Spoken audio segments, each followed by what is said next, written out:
یاد رکھنا بہرائچ والو، غازی پاک کے جوار میں رہتے ہو، ایک اس شہید کے جوار میں جو سید شہدائے ہندوستان ہے۔ اس لیے میں تمہارے ضمیر کو جھنجھوڑ کے یہ بات کہنا چاہتا ہوں، ہم وہ مسلمان نہیں جنہوں نے بدر و احد خیبر و خندق میں پرچم اسلام کو لہرا دیا، ہم وہ مسلمان نہیں ہیں جنہوں نے ایک اشارہ پا کر مکے سے مدینے کی طرف ہجرت کر لی، ہم وہ مسلمان نہیں ہیں جنہوں نے انطاکیہ کی کلیساؤں اور گرجا گھروں میں گھس کے اذان دے دی، ہم وہ مسلمان نہیں ہیں جنہوں نے دریائے نیل کی روانی کو صرف ایک خط لکھا تو روانی کا مزاج بدل گیا، ہم وہ مسلمان نہیں ہیں جنہیں دیکھو تو خدا یاد آ جائے، ہم وہ مسلمان نہیں ہیں جنہوں نے نئی نویلی دلہن کو بستر عروس پر سہاگ کی رات میں صرف صدائے الرحیل سن کر بی بی کو چھوڑ دیا اور میدان کارزار میں اتر کے اپنے پراڑوں کی آہوتی دے دی، ہم وہ مسلمان نہیں ہیں جن کے تصور سے رستم اور سہراب کا کلیجہ تھر تھرا جائے، ہم وہ مسلمان نہیں ہیں جنہوں نے بدر و حنین میں اپنے کافر رشتہ داروں کے سامنے تلوار اٹھا کر مقابلہ کر کے یہ پیغام دے دیا کہ اے میری قوم دیکھ لو، ہم وہ مسلمان ہیں جو رشتہ داری نہیں مصطفیٰ کی وفاداری کا دم بڑھتے ہیں۔ نعرہ تکبیر، نعرہ رسالہ، عطائے مخدوم سمنا، حضور تاج العلماء، نعرہ تکبیر، نعرہ رسالہ، سرکار کی آمد، آمد مصطفیٰ کانفرنس، نعرہ تکبیر۔ ہم وہ مسلمان نہیں جو نبی کے، توجہ چاہوں گا، جو نبی کے وضو کے قطروں کو بھی زمین پہ گرنے نہ دے۔ سوچو جو وضو کے قطرے کو نہ گرنے دے وہ کیسے چاہے گا کہ مصطفیٰ کے خون کا قطرہ زمین پہ گرے۔ ہم وہ مسلمان نہیں جن کا چہرہ دیکھ کر قدس بیت المقدس کا پادری قدموں میں چابی رکھ دے، ہم وہ مسلمان نہیں جنہیں دیکھو تو خدا یاد آ جائے، کہیے سبحان اللہ، ہم وہ مسلمان نہیں ہیں ارے جن کے تصور سے قیصر و کسریٰ کے ایوان میں بھوکمپ آ جاتا تھا، ہم وہ مسلمان نہیں ہیں جنہوں نے فتح، توجہ چاہوں گا، فتح قادسیہ کے وقت جب عراق پر چڑھائی کی اور سامنے دریائے دجلہ کی ندی وہ نہر عفان پہ اور عفان پہ تھے، مجاہدوں نے نہ آؤ دیکھا نہ تاؤ دیکھا، بلکہ سعد ابن ابی وقاص کی سرپرستی میں صحابہ نے اپنے گھوڑوں کو دریائے دجلہ میں اتار دیا۔ اس دل فریب منظر کو دیکھ کر برگ و ثمر ہل گئے، شمس و قمر ہل گئے، شجر و حجر ہل گئے، خشک و تر ہل گئے، بلکہ شاعر مشرق کو بھی کہنا پڑا کہ دشت و دشت ہے، دریا بھی نہ چھوڑے ہم نے، بحر ظلمات میں دوڑا دیے گھوڑے ہم نے۔ واہ واہ واہ، کیا کہیں گے، سبحان اللہ، ماشاءاللہ، زندہ باد زندہ باد، بہت اچھے حضرت، سبحان اللہ۔ ہمارا حال تو یہ ہے کہ ہم اللہ کو چھوڑ کر سب سے ڈرنے لگے، اور حکم یہ تھا کہ اللہ سے ڈرو، اس کے عذاب سے ڈرو، اس کے قہر سے ڈرو، اس کے انتقام سے ڈرو، اور ہم نے کیا کیا؟ سب سے ڈرنا شروع کر دیا، اللہ سے ڈرنا چھوڑ دیا، اور شاید ہم اسی لیے سب سے ڈرنے لگے کیونکہ ہم نے اللہ سے ڈرنا چھوڑ دیا۔ یہ ڈر بھی بڑی عجیب چیز ہے، بھائے کیا ہے، بڑی عجیب چیز ہے۔ میں کوئی بہت لمبی چوڑی مثال نہیں دوں گا جو علماء اور ایک اردودہ ماحول میں دی جاتی ہے، بالکل سامنے کی بات۔ اگر آپ کے سامنے کوئی پھٹار ناگ اسے منڈی ایسے کھول کے پھنا نکال کے سامنے کھڑا ہو جائے اور ہاتھ میں ڈنڈا انڈا نہ ہوئے، کیا کری ہو بھئیہ؟ بولو بولو، میدانوہ چھوڑ کے بھاگی ہو کہ نہیں؟ یہ پھٹار کہیں کاٹ نہ لے، یہ کاہے بھاگے؟ ڈر کی وجہ سے، بولو جور سے، یہ ڈر۔ کونو کنپٹی پہ تورے اگر تمنچا رکھ دے اور تورے ہاتھ کچھ نہیں ہے کیا کری ہو بھئیہ بھگی ہو؟ کونو لاٹھی لے کے کھڑا ہے اور تورے پاس ڈنڈو نہیں ہے تو کیا کری ہو؟ مقابلہ کری ہو؟ بھگی ہو؟ کہیں گھر میں بیٹھے ہو آگ لگ گئی اب کیا کری ہو؟ وہی گھرم چھٹی ہو؟ بھگی ہو تاکہ آگ سے بچ جائے۔ کیا سمجھے اس میں ساتھ کہ بندہ جس سے جتنا ڈرتا جس سے جتنا ڈرتا ہے اتنا دور بھاگتا ہے۔ زور سے بولو کیا کرتا ہے اتنا؟ جس سے جتنا ڈرتا ہے اتنا دور بھاگتا ہے۔ جس سے جتنا ڈرتا ہے جان بچانے کے لیے دور بھاگتا ہے۔ لیکن بہرائچ والو صرف اللہ کا ڈر، صرف اللہ کا خوف، اس کا بھائے اتنا انمول ہے، اتنا خوبصورت ہے، اتنا لاجواب کہ بندہ جتنا اللہ سے ڈرتا جاتا ہے اتنا اللہ کے قریب ہوتا جاتا ہے۔ So if you want to get closer to Almighty Allah، اللہ کے قریب ہونا ہے تو شارٹ کٹ راستہ یہ ہے کہ اللہ سے ڈرنا شروع کرو۔ اور اللہ سے ڈرنے کا یہ مطلب نہیں ہے کہ پسینہ بہائی کے پیسہ کماؤ اور حرام بھی کھاؤ۔ اللہ سے ڈرنے کا یہ مطلب نہیں ہے کہ زکوٰۃ بھی دو اور سود بھی کھاؤ۔ اللہ سے ڈرنے کا یہ مطلب نہیں ہے کہ نماز بھی پڑھو اور جھوٹ بھی بولو۔ اللہ سے ڈرنے کا یہ مطلب نہیں ہے کہ حج بھی کرو اور سنیما گھر میں بھی جاؤ۔ اللہ سے ڈرنے کا یہ مطلب نہیں ہے کہ حلال بھی شادی بھی کرو زناکاری بھی کرو۔ اللہ سے ڈرنے کا یہ مطلب نہیں ہے کہ پیسہ بھی کماؤ جوا بھی کھیلو۔ اللہ سے ڈرنے کا یہ مطلب ہے، صوفیہ فرماتے ہیں کہ 24 گھنٹہ around the clock 24/7 you must think that Allah subhanahu wa ta'ala is watching you۔ ہر وقت یہ خیال رہے کہ کوئی دیکھے نہ دیکھے اللہ دیکھ رہا۔ آج یہی ایمان ہمارا جو ہے اللہ دیکھ رہا ہے یہ کمزور ہو گیا ہے۔ Unfortunately we have forgotten that Allah subhanahu wa ta'ala is watching us۔ وہ ہمیں دیکھ رہا ہے، ہم بھول چکے ہیں۔ اسے ریٹین کرنے کی ضرورت ہے۔ بس اسے اپنا وظیفہ بنا لو کہ چلتے پھرتے اٹھتے بیٹھتے سوتے جاگتے کھاتے پیتے کوئی دیکھے نہ دیکھے اللہ دیکھ رہا ہے۔ اللہ دیکھ رہا ہے۔ ارے محسی مہاراج گنج اور آس پاس والوں، خاص کر یہ برگد پوروا اور پوربو جوار والوں، میں رب کی عزت کی قسم اٹھا کے توجہ کہ اگر تم نے اپنی زندگی کو اس پریکٹیکل لائف میں رنگ لیا کہ اللہ دیکھ رہا دیکھ رہا دیکھ رہا، تو ایک دن وہ بھی آئے گا کہ تیرا دل بولے گا ہاں وہ مجھے دیکھ رہا ہے، میں اسے دیکھ رہا ہوں۔ وہ مجھے دیکھ رہا ہے، میں اسے دیکھ رہا ہوں۔ اگر اسی کو تعویذ بنا کے لٹکا لو تو جب تم چلو گے سڑک پہ بہرائچ کی تو تمہیں دیکھنے والا یہ نہیں کہے گا کہ مسلمان جا رہا ہے، بلکہ کہے گا چلتا پھرتا اسلام جا رہا ہے۔ لوگ کہیں گے جب بندہ ایسا ہے تو مولا کیسا، جب امتی ایسا ہے تو اس کا نبی کیسا ہوگا، ارے جب مرید ایسا ہے تو ایک پیر کیسا ہوئی، یہ سوچے گا اپنے آپ۔ ہم تو اتنے گنہگار ہیں، سیاہکار ہیں، رات دن شراب کباب شباب میں گزارنے والے، اور جب سے یہ مصیبت آئی ہے اینڈرائیڈ وغیرہ تو پڑھائی لکھائی چھوڑ کے خالی انسٹاگرام فیس بک واٹس ایپ، پوری رات یوٹیوب، نہ جانے کیسی کیسی فلمیں، اپنے ایمان کو بیچ کر۔ آج تمہارے ماں باپ بھی نہیں جانتے تم چھپ کے سردیوں میں رضائی کے اندر موبائل چھپا کے کس سے چیٹنگ کر رہے ہو، کس سے باتیں کر رہے ہو۔ ہم اس ماحول میں گزر رہے ہیں، کیا ہم اس لائق ہیں کہ ہمیں اچھا امتی کہا جائے؟ زور سے بولو یار۔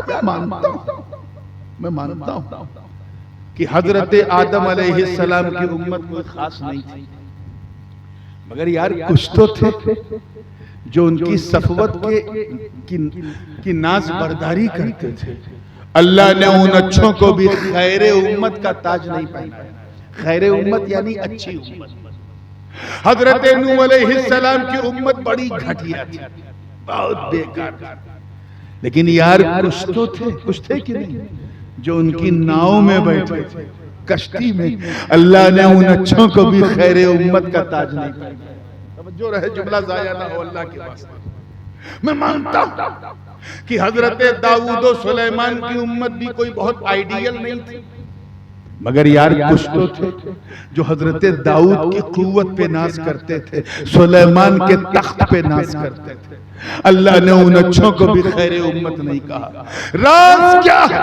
اللہ تعالیٰ نے آدم کو صفوت دی مگر خیر امت نہیں دی. نوح کو شکر کی دولت دی مگر خیر امت نہیں دی. ابراہیم کو خلت دی مگر خیر امت نہیں دی. اسماعیل کو ذبح و ایثار دیا مگر خیر امت نہیں دی. داؤد کو قوت دی مگر خیر امت نہیں دی. سلیمان کو بادشاہت دی مگر خیر امت نہیں دی.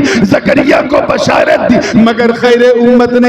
یحییٰ کو استقلال کی دولت دی مگر خیر امت نہیں دی. ایوب کو صبر دیا مگر خیر امت نہیں دی. شعیب کو میزان دیا مگر خیر امت نہیں دی.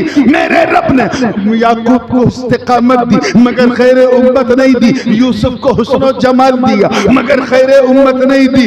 میرے رب نے فضیلت والی قوم بنی اسرائیل حضرت موسیٰ کو دی, وَكَلَّمَ اللَّهُ مُوسیٰ تکلیمہ کا تاج پہنایا, مگر ان کی امت کو بھی خیر امت نہیں کہا. جناب عیسیٰ کو وَأُبْرِئُ الْأَكْمَحَ وَالْأَبْرَصَ وَأُحْيِي الْمَوْتَى بِإِذْنِ اللَّهِ کہا, مگر ان کی امت کو بھی خیر امت نہیں کہا. اور ہم قیامت تک خیر امت. کیچ کرو یار پیچھے والوں, یہ سسرال میں نہیں بیٹھے ہو, اچھے حال میں بیٹھے ہو. ہم قیامت تک خیر امت.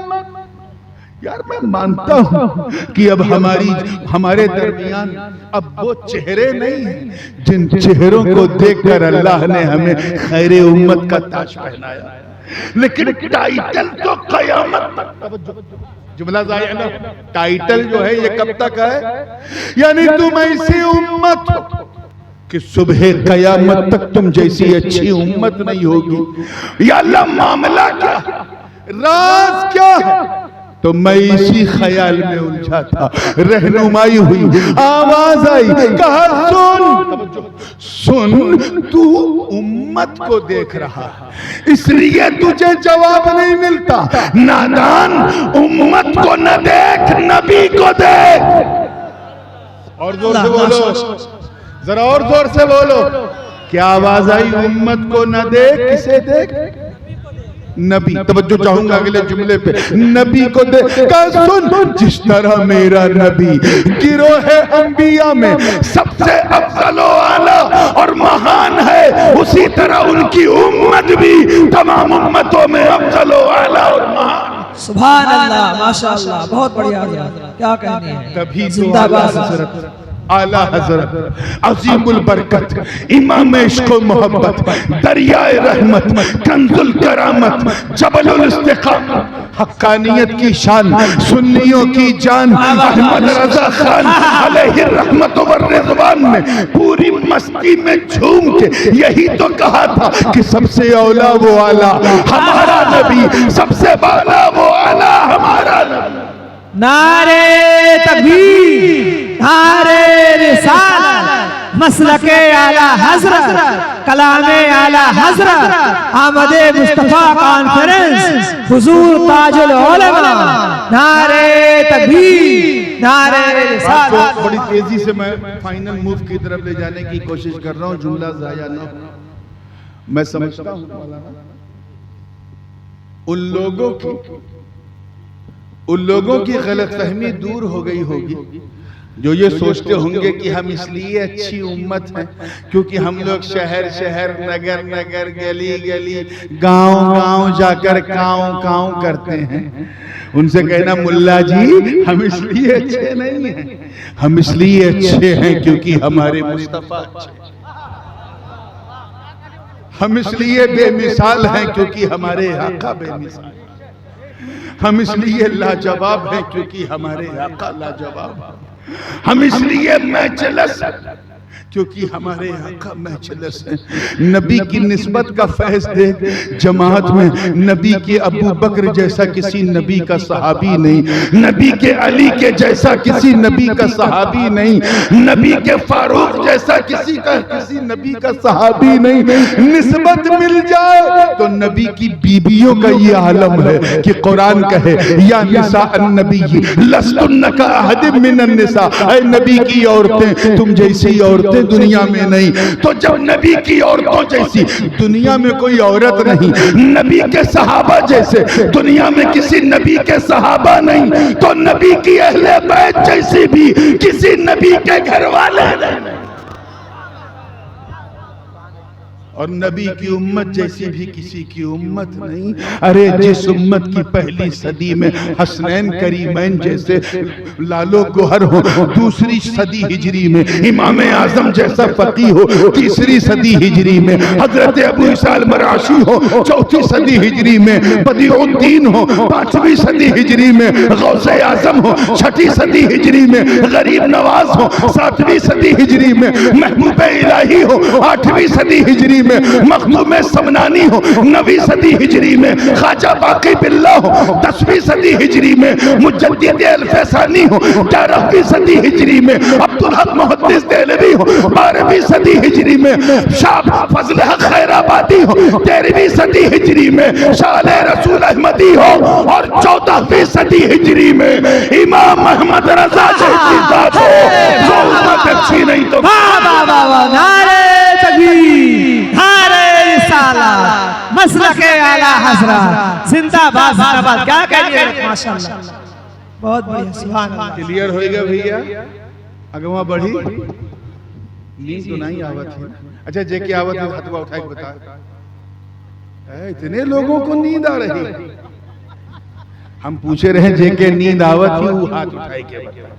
چلو ماشاءاللہ۔ اچھا چلو تصویر کا ایک دوسرا رخ بھی دیکھتے ہیں بڑی تیزی کے ساتھ۔ آپ نے سنا ہوگا، علماء سے بھی سنا ہوگا، مقررین سے بھی سنا ہوگا کہ پچھلی امتوں پر اللہ کا عذاب آیا۔ تفصیل میں یہ عذاب ایک ایسی داستان ہے کہ 1 گھنٹہ یہی لگ جائے، لیکن میں بس 5 منٹ میں کر کے ختم کروں گا، آگے بڑھوں گا۔ پچھلی امتوں پر اللہ کا کیا آیا؟ عذاب آیا، کسی پہ ہلکا، کسی پہ بیچ والا، اور کسی پہ تو ایسا آیا کہ خود بھی گئے پوری دنیا لے گئے۔ جرم ان کا بہت تھا، ٹائم نہیں ہے ان کا بلنڈر اور جرم اور ان کی خطائیں گنانے کا، لیکن ایک جرم ایسا تھا، ایک اپرادھ جو پچھلی ساری امتوں میں کامن تھا، سب میں مشترک تھا، پایا جاتا۔ اور وہ کیا تھا کہ پچھلی امتیں اپنے اپنے نبیوں کا اپمان کرتی تھی۔ کیا کرتی تھی؟ اپمان سمجھے؟ اردو میں بولنا پڑے گا۔ ڈس آنر کرتی تھی، توہین کرتی تھی۔ کیا کرتی تھی؟ نتیجہ یہ ہوتا تھا کہ جیسی توہین ہوتی تھی ویسا عذاب۔ حضرت نوح علیہ السلام کی امت نے اپنے نبی سے کہا تم تو ہماری طرح انسان ہو، ما نراک الا بشرا مثلنا، ایک سادھارن منشیہ ہو ہماری طرح۔ ایسا عذاب آیا کہ پوری دنیا ڈوب گئی، باڑھ میں ڈوب گئی پوری دنیا، اور صرف وہی لوگ بچے رہے جو نوح کی ناؤ میں بیٹھے تھے۔ حضرت لوط علیہ السلام کی امت بڑا گھٹیا کام کرتی تھی، نبی نے منع کیا نہ کرو نہ کرو، تو جانت کہو کہیں اگر آپ میں، اے نبی آپ میں اور آپ کے اللہ میں دم ہے تو ہم پر آگ برسا دے، لیکن ہم یہ کام نہیں چھوڑیں گے۔ بتاؤ توہین کیا کہ نہیں؟ زور سے بولو، اتنا زور سے بولو کہ توہین کرنے والوں کو ٹلٹلی شروع ہو جائے۔ توہین کیا کہ نہیں؟ ایسا عذاب آیا کہ وَأَمْطَرْنَا عَلَيْهِمْ مَطَرًا فَسَاءَ مَطَرُ الْمُنذَرِينَ۔ پوری زمین آج بھی جاؤ، اگر آپ عمان سے مصر کی طرف بائی روڈ جائیں تو وہ زرقا کا مقام جہاں قوم لوط آباد تھی لگ بھگ 4000 سال ہو گیا ہے، آج بھی زمین کالی ہے، بالکل بھوجنگ، بالکل کالی۔ جرم کیا تھا؟ نبی کی توہین۔ کس کس کی مثال؟ قوم عاد اور سمود نے توہین کیا تو ایسی آندھی آئی کہ پورے انسان ہوا میں اڑے لگے اور زمین پہ گریں تو ایسا لگے جیسے کھجور کے پیڑ سے چھال ٹپک رہے۔ جرم تھا نبی کی توہین، ہلکی ہو یا درمیانی ہو یا تیز ہو، جب توہین ہوتی تھی اللہ کی طرف سے عذاب آتا تھا۔ کتا بنا دیا، بلی بنا دیا، بندر بنا دیا، پتھر بنا دیا، اللہ نے ایسے ایسے عذاب اتارے۔ آمد مصطفیٰ کا جلسہ، ذرا مصطفیٰ کی آمد کی برکت دیکھ۔ نبی نے قدم رکھا جب دھرتی پہ، آمنہ کی آنگن میں جب عبداللہ کا پوت آیا تو عذاب آنا بند۔ زور سے بولو عذاب آنا۔ حضور کی راہوں میں کانٹے بچھائے گئے پھر بھی عذاب آنے کو تیار۔ نبی کو کسی نے پاگل کہا، ماذ اللہ مجنون کہا، کاہن یعنی جوتشی کہا، کسی نے ساحر یعنی جادوگر کہا، جس کے منہ میں جو آیا بکتا رہا، پھر بھی عذاب آنے کو تیار۔ عذاب نہیں آیا، مصطفیٰ جان رحمت کے جسم پر۔ یہ دونوں کو اٹھا کے وہاں بھیج دیئے۔ یہ کسی نیتا کی ریلی نہیں ہو رہی، ایسے جلسوں میں آیا کرو تو اگر دل نہ لگے تو اٹھ کے چلے جاؤ، آپس میں بات کرو گے تو اتنا گناہ ہے کہ گناہ جھیل نہیں پاؤ گے۔ اگر طبیعت بھاری ہو رہی اٹھ کے چلے جاؤ، کوئی گناہ نہیں، لیکن بیٹھو تو پھر اس طرح بیٹھو کہ نبی بھی دیکھ رہے ہیں، خدا بھی دیکھ رہا ہے۔ میں زیادہ لمبا نہیں کیجئے، توجہ ہے نا آپ لوگوں کی زندگی کے ساتھ؟ بالکل بالکل، ایک کے بعد ایک توہین، پھر عذاب ہے کہ آنے کو تیار۔ آقا کو پتھر سے مارے گئے، طائف کی زمین میں حضور کے سینے علم نشرح کو رگڑ رگڑ کے لہو لہان کر دیا، پھر بھی عذاب آنے کو تیار نہیں۔ ایک فرعون تھا، عذاب آ گیا، ایک حامان تھا، عذاب آ گیا، ایک شداد تھا، عذاب آ گیا۔ حضور کے زمانے میں تو خالی مکے میں 50 فرعون تھے، پھر بھی عذاب آنے کو تیار نہیں۔ حضور کے ظاہری پردے کے بعد دور صدیقی میں منکرین زکوٰۃ نے سر اٹھایا، پھر بھی عذاب نہ آیا۔ فاروق اعظم کے زمانے میں سبائیوں نے سر اٹھایا، پھر بھی عذاب نہ آیا۔ عثمان غنی کے زمانے میں بلوائیوں نے سر اٹھایا، پھر بھی عذاب نہ آیا۔ مولا علی کے زمانے میں خارجیوں نے سر اٹھایا، پھر بھی عذاب نہ آیا۔ امام حسین کے زمانے میں یزیدیوں نے سر اٹھایا، پھر بھی عذاب نہ آیا۔ مامونیوں نے سر اٹھایا، پھر بھی عذاب نہ آیا۔ معتزلہ کا فتنہ آیا، پھر بھی عذاب نہ آیا۔ قدریوں، جبریوں اور جہمیوں کا فتنہ آیا، پھر بھی عذاب نہ آیا۔ رفض و خروج کا، بہائیت و سبائیت کا فتنہ آیا، پھر بھی عذاب نہ آیا۔ اور سب سے آخر میں تمام فتنوں کی اماں، تمام فتنوں کی اماں وہابیت و نجدیت، سلفیت و دیوبندیت کا فتنہ آیا۔ نبی کو مر کے مٹی میں ملنے والا تک لکھا گیا، پھر بھی عذاب نہ آیا۔ ان کے علم کو، ان کے گیان کو جانوروں، پاگلوں، بچوں، سبھی بہائم سے ملایا گیا، پھر بھی عذاب نہ آیا۔ نبی کی شان میں گستاخی کی گئی، نبی کے بعد نبی کے آنے پر اصرار کیا گیا، پھر بھی عذاب نہ آیا۔ معاملہ کیا؟ اے قرآن تو بتا، پہلے تو اللہ کا عذاب بڑی آسانی سے آ جاتا تھا، چھوٹی چھوٹی توہین پہ آ جاتا تھا، اب تو پورا دارالعلوم کتابیں چھاپ چھاپ کے توہین کر رہا ہے۔ اے آسمان تو ٹوٹتا کیوں نہیں؟ اے زمین تو بکھرتی کیوں نہیں؟ اے توہین کرنے والے تم کتا بلی کیوں نہیں بن گئے؟ یہ عذاب رکا کیوں ہے؟ اے قرآن تو بتا تو بہرائچ والو، قرآن کی چمکتی، دمکتی اور مہکتی آیت نے فیصلہ سنا دیا کہ سن، ما کان اللہ لیعذبہم وانت فیہم۔ اے محبوب، اللہ کا عذاب ان پر کیسے نازل ہو اے میرے پیارے جب ان کے بیچ میں آپ موجود ہو.